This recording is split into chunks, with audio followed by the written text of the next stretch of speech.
Reasons I need to leave school. Because she bullies me. A heartbreaking letter from a child to her family. I get involved with drama. Help, help.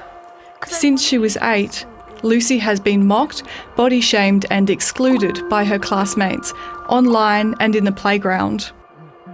Things would be said on social media platforms that were derogatory and sometimes really scary.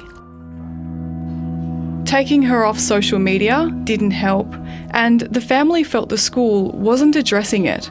Things escalated to the point Lucy could no longer face it, and she simply stayed home.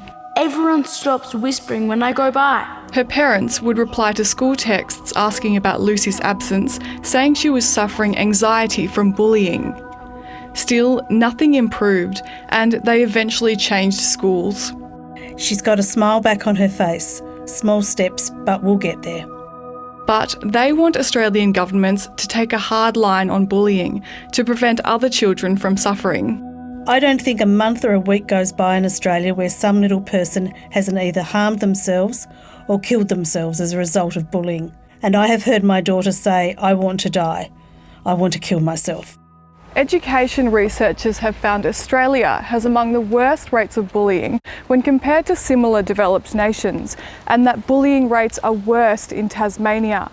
They've blamed this on a lack of national consistency in how bullying is addressed and gaps in the evidence of what does and doesn't work to stop bullying.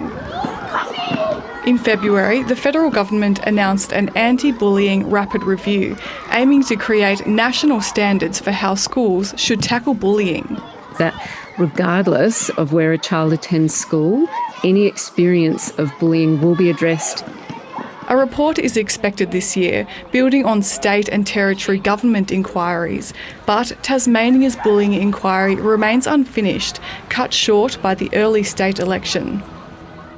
Lucy's mother says action to reduce bullying is urgently needed. Unless the government and the schools associations want more little people to fall victim to this, something has to be done. Calling for meaningful change.